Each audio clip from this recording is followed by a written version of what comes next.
we have a shocking update on Mitchell Robinson's future as a New York Knick, which has fans very concerned.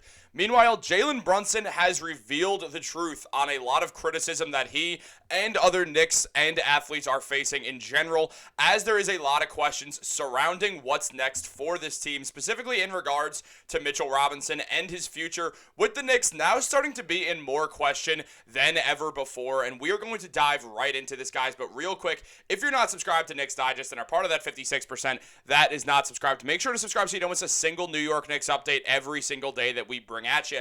Any single bit of New York Knicks news we will be covering on this channel, so you want to make sure to be subscribed so you don't miss a single update. But let's jump right into the video. There is a lot to go over on the Knicks right now because, guys, as we know, Mitchell Robinson has been this team's X factor since they started becoming a playoff team. Even before then, he was an X factor type of player. It just didn't matter because the Knicks were still in the dark ages. Robinson's been through it all. He got drafted by the Knicks in 2018, so soon after Carmelo Anthony got traded away, and has been here through all of it. This is a man who was teammates with Kristaps Porzingis. He has been on the Knicks for a very, very long time, and we've started to just, in a way, just understand that if the Knicks are going to be playing, Mitchell Robinson is going to be there. The longest tenured Knick has been such a weapon for this team ever since being drafted 36th overall, and has just gotten better and better and better as time has went along. He's already showing this season that he's once again going to be the X factor, and that if the Knicks want to win the NBA Finals this season, they're going to need Mitchell Robinson healthy in order to do it. The Knicks are being very careful with Robinson and his health, but now there is a bigger question at hand. Not about Mitchell Robinson and his health and how long he'll be playing with the Knicks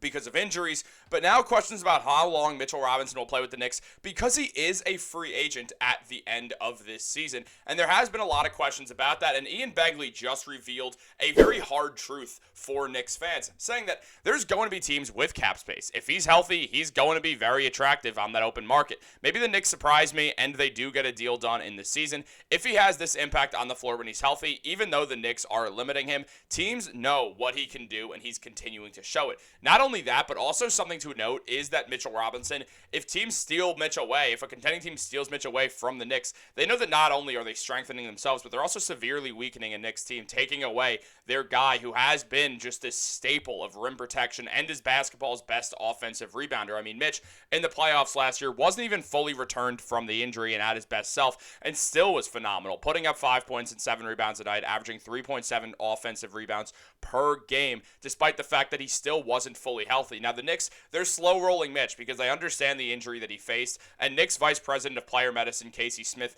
is excellent at his job. There's a reason why the training staff won an award last year, and frankly, it's super important that the Knicks continue to use Mitchell Robinson the right way and not overwork him to the point where he could start to deal with that stress injury on his ankle once again. If Mitch has ankle problems, they take him out, but we know that when Mitch, who's now healthy, is on the floor, the man is one of the most unique players in basketball. The NBA leaders in offensive rebounds per 36 minutes this season has Mitchell Robinson at first with 13.9 offensive rebounds. Offensive rebounds. Now, for reference, on the season, Mitch is averaging 4 points and 8.7 rebounds per game.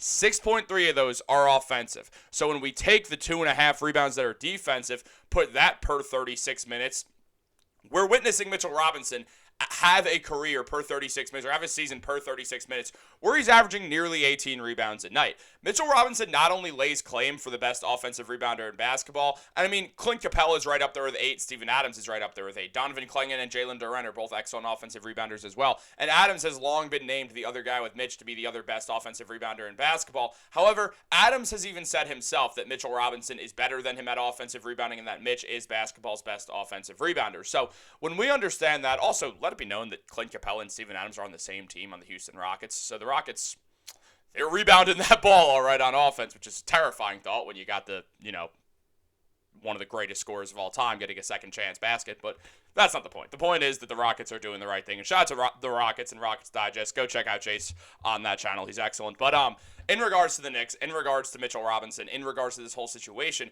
it's absolutely pivotal that the Knicks keep Mitchell Robinson around. Without Mitchell Robinson, things are just not the same. They're not as good. And when we look at free agents, all the free agent big men out there, there's a few different options, but are any of them really better than Mitchell Robinson? I'm inclined to say no. I mean, I said it for a while, even when Hartenstein was balling on the Knicks, that Mitchell Robinson is the better player. Now, Hartenstein will gain a lot of interest on the open market. He has a club option with the Thunder. The Thunder are going to decline that option because of cap space reasons. Hartenstein will be a free agent and ultimately will leave the Thunder. Obviously, when the time comes, there is going to be noise about him returning to the Knicks because how much he loves playing for the Knicks, but that's a conversation for a much, much, much later date, months and months down the line.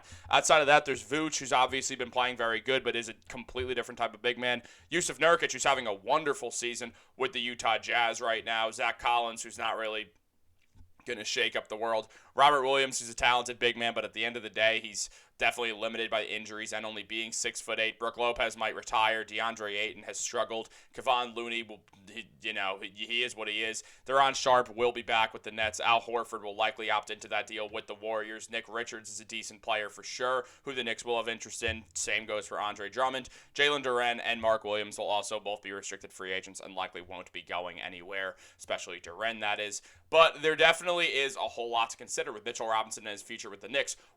Comment down below what you guys want to see happen with Mitchell Robinson and his future. How much money are you willing to give the Knicks big man, understanding that they are close to the second apron after all, and they're only going to have so much money to work with in free agency, meaning that the Knicks will have to make some tough decisions coming up in a few months. But right now, the sole focus is winning the NBA championship, and on top of that, there also is just some thoughts surrounding this team, and Jalen Brunson has spoken out on the criticism that he and other athletes have faced. Now, this goes farther than him, and this is in light of comments from another New York athlete who we are about to talk about, but Jalen Brunson did talk about comments because Graham Gano, the kicker for the New York Giants, who's been around the NFL for a very long time, openly talked about how sports gambling has changed the way that fans perceive him, saying that every week, ever since sports betting has really started, he gets horrible, horrible comments in his DMs that he ends up seeing where he's getting messaged completely atrocious things that I'm not going to read on this channel because I don't see the point of highlighting all the terrible things that are said to Graham Gano, who seems like an awesome guy. And again, also here's the thing here when it comes to criticism to a guy like Gano and like any other professional athlete.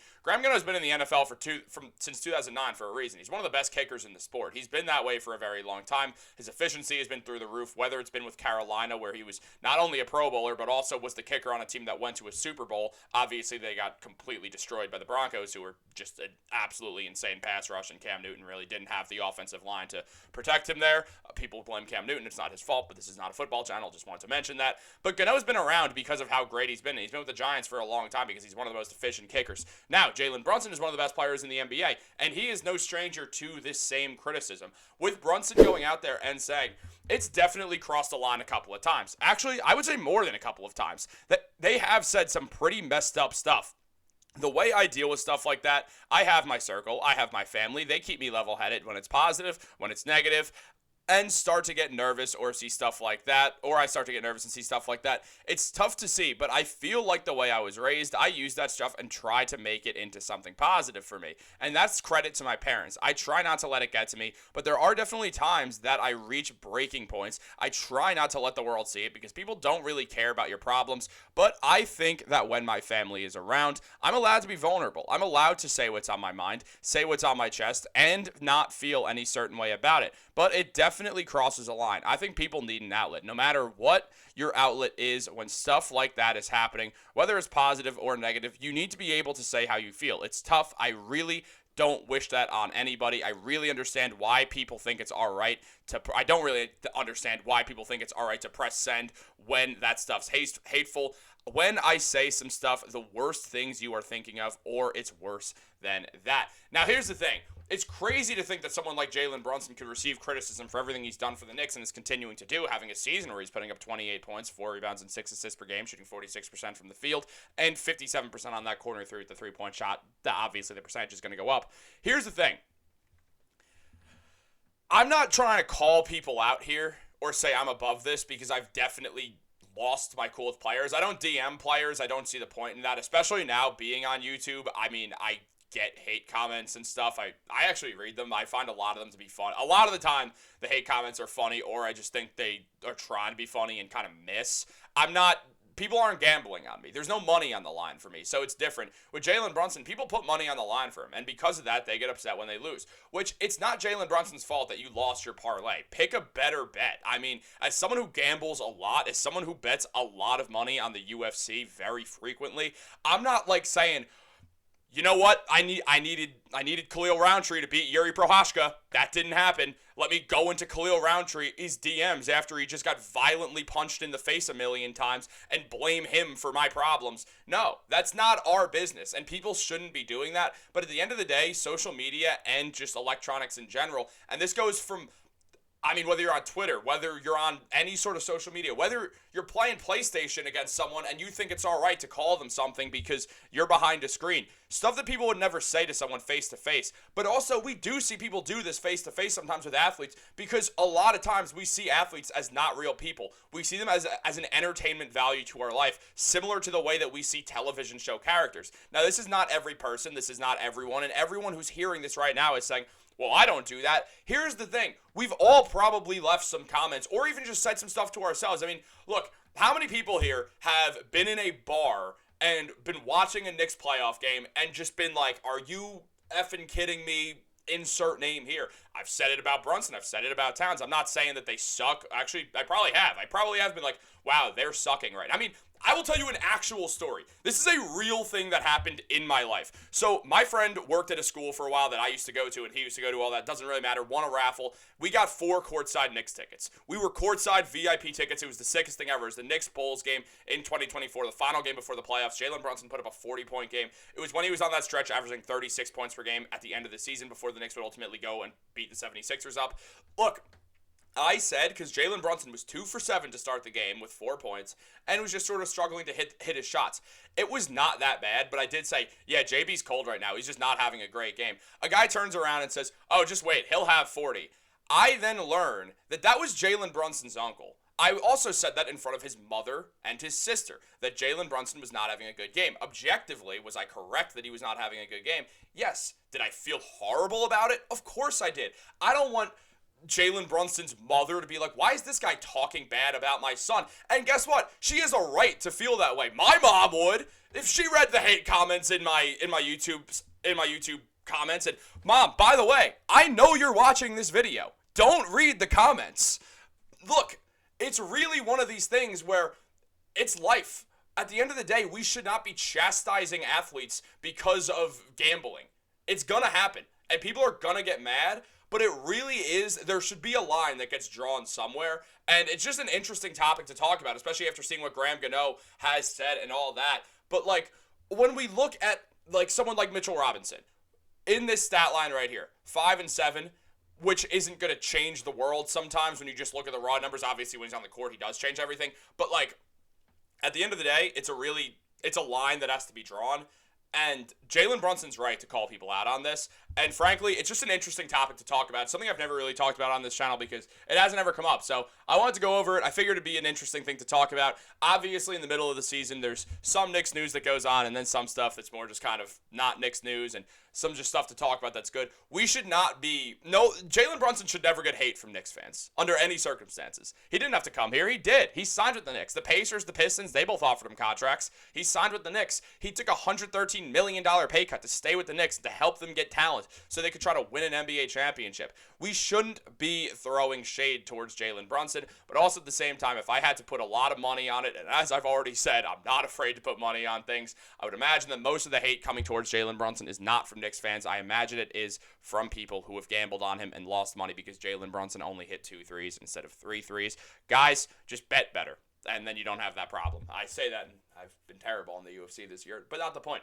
Also, real quick, this video has gotten completely off track and has went quite long, but I really just want to say thank you so much for 20,000 subscribers, man. We hit it. We got there, man. We got to 20K. Thank you guys so much. Never would have thought that this would be my life. I mean, a couple of years ago, I had no idea what I was going to do with my life, and I was like, oh, well, if only I could talk about sports, but that's not going to happen because I got to get hired and go through and rise through the ranks like I was taught during all my sports management classes because I'm a sports management major from Sacred Heart University. Shout out Sacred Heart. Shout out Patrick Billings on Celtics Digest. He went there as well. And obviously, when we just look at everything, I never would have imagined this was possible. When I was 14, 15, 16 years old watching Mike Korzemba talk about stuff on YouTube about basketball, I was like, if only I could do that one day, but that's never going to happen. And look, here we are. So, believe it or not, sometimes life works out exactly the way that you hope it does. So, guys, I don't know, follow your dreams or whatever. I'm not a motivational speaker. Stop talking trash about Jalen Brunson and get busy following your dreams,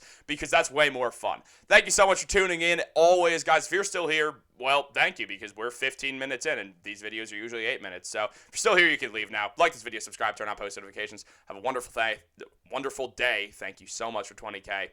Go Knicks, always. And stop talking trash about Jalen Brunson or to Graham Gano. It's sports. It's fun.